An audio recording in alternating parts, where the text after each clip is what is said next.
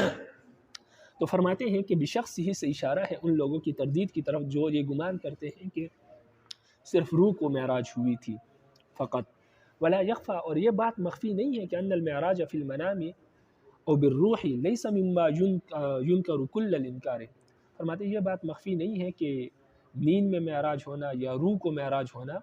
یہ ان چیزوں میں سے نہیں ہے جس کا انسان کلیتاً انکار کر دے، اس لیے کہ خواب کا تو کوئی انکار نہیں کرتا، بلکہ کافر بھی مانتے ہیں، اچھے جائے کہ مسلمان انکار کرے۔ والکفرۃ انکروا امر المعراج غایت الانکار، حالانکہ خواب میں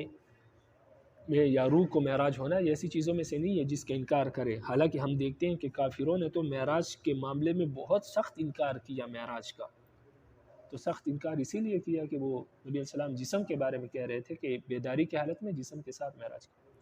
اور کفار کا تو کیا کہنا، بلکہ کثیر من المسلمین قد ارتدوا بسبب ذلک، بلکہ بہت سے مسلمان مرتد ہو گئے اس معراج کی وجہ سے، اور انہوں نے اس معراج کا انکار کیا۔ تو اگر یہ خواب کی بات ہوتی تو پھر تو انکار کرنے کی کوئی وجہ نہیں بنتی کہ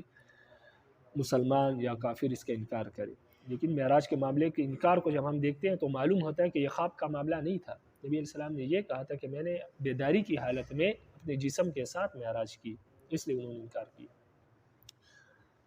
تو بشخص ہی سے ان لوگوں کی تردید مراد ہے جو کہتے ہیں کہ معراج صرف نبی علیہ السلام کی روح کو ہوا تھا یا نبی علیہ السلام کو خواب میں معراج ہوئی تھی۔ آگے لفظ ہے الی السماء، آسمانوں کی طرف نبی علیہ السلام کو معراج کی رات نبی رب العالمین لے گئے تھے۔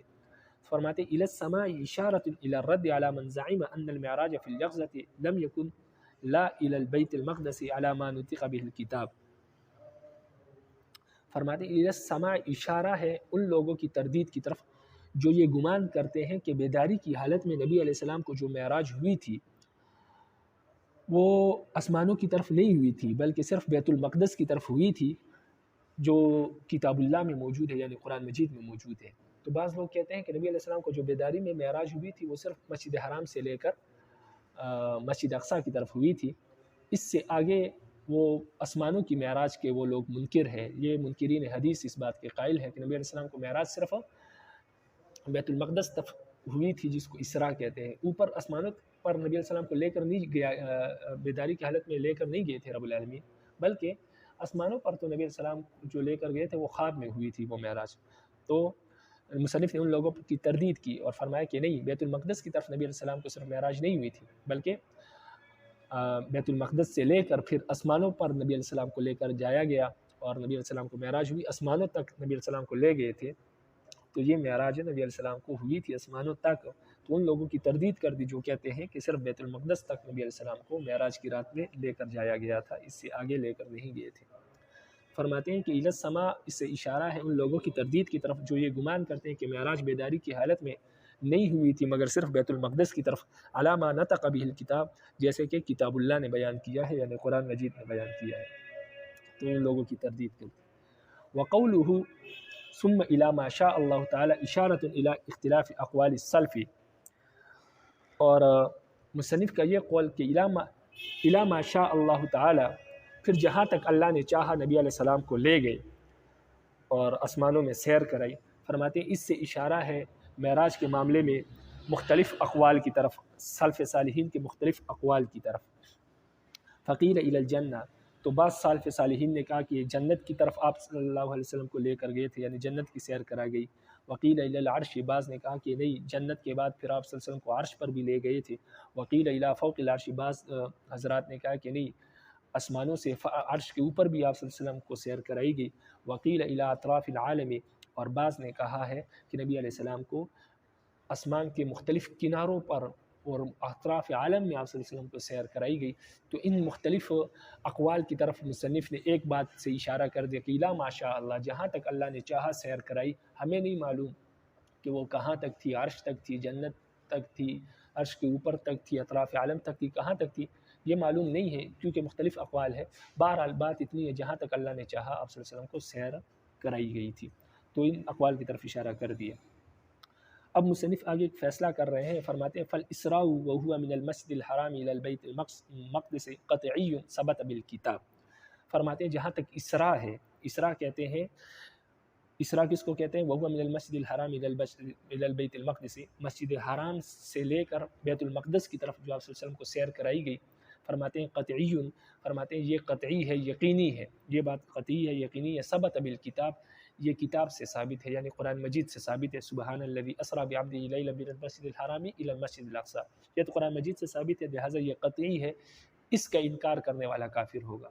کیونکہ قطعی چیز کا انکار کرے گا تو کافر ہوگا. جو شخص یہ اس بات کا انکار کرتا ہے کہ نبی علیہ السلام کو مسجد حرام سے لے کر مسجد اقصی کی طرف سیر نہیں کرائی گئی تو وہ کافر ہے، اس لیے وہ ایک قطعی چیز کا انکار کرتا ہے، اور یہ بات قرآن سے ثابت ہے. والمعراج من الارض الى السماء مشہور، اور زمین سے لے کر آسمان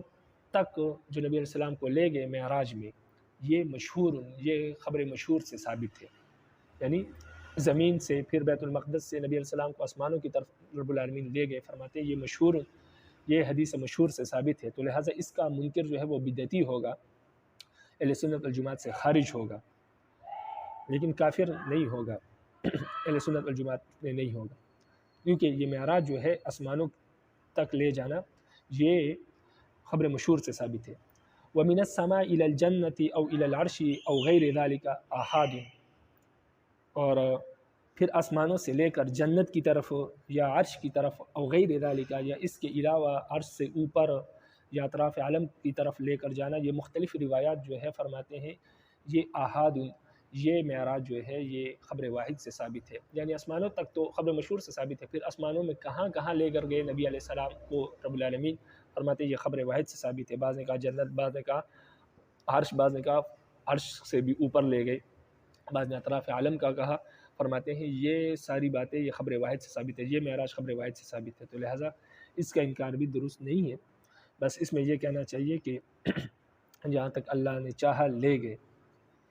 ثم الصحیح، پھر صحیح بات یہ ہے کہ انہ علیہ السلام انما رأى ربہ بفوادہ، صحیح بات یہ ہے کہ نبی علیہ السلام کو رب العالمین عرش کے اوپر لے گئے تھے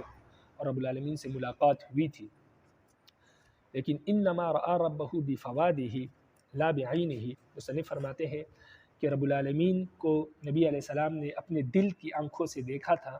اپنی آنکھوں سے نہیں دیکھا. یعنی پردوں کے اندر ملاقات ہوئی، نبی علیہ السلام نے اپنے دل سے رب العالمین کی ذات کو محسوس کیا، ان سے بات کی،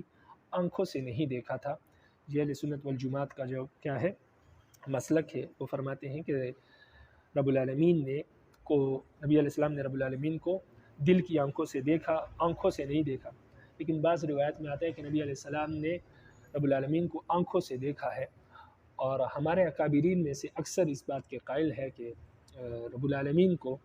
نبی علیہ السلام نے رب العالمین کو آنکھوں سے دیکھا تھا، اپنے آنکھوں سے دیدار کیا تھا. اس لیے کہ دل سے تو انبیاء رب العالمین کی ذات کو محسوس کرتے ہیں، کیونکہ رب العالمین نے حدیث میں آتا ہے کہ رب العالمین کی عبادت ایسے کرو گویا کہ آپ کے سامنے ہے، آپ ان کو دیکھ رہے ہیں.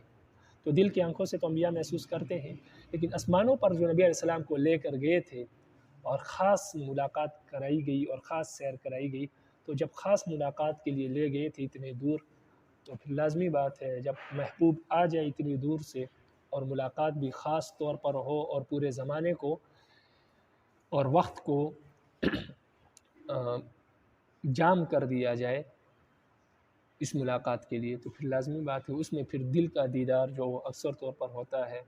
وہ تو ویسے ہی ہوتا ہے. تو یہاں پر جب ملاقات خاص تھی تو پھر نبی علیہ السلام کو خاص دیدار بھی کرایا گیا، اور نبی علیہ السلام نے اپنی آنکھوں سے رب العالمین کی ذات کا دیدار کیا اور رب العالمین کو دیکھا. تو ہمارے اکابر اس کے قائل ہے کہ اتنی دور لے جا کر اپنے محبوب کو اور پھر خاص ملاقات جب کی گئی تو لازمی بات ہے کہ پھر نبی علیہ السلام نے رب العالمین کی ذات کو اپنی آنکھوں سے دیکھا، اور دل کی آنکھوں سے نہیں دیکھا، اپنی آنکھوں سے دیکھا اور رب العالمین سے ملاقات کی اور پھر باتیں کی اور پھر نماز کا تحفہ لے کر آئے۔ تو یہ معراج کا ذکر تھا جس کے بعض لوگ منکر ہے، اور پھر اس کے بعض جزیات کے بعض لوگ منکر ہے، تو مصنف نے تفصیل کے ساتھ اس کا ذکر کیا، اور جو منکرین ہیں ان کو بھی جواب دیا، اور جو جزیات کے منکر ہیں ان کو بھی جوابات دے دیے۔ رب العالمین عمل کی توفیق نصیب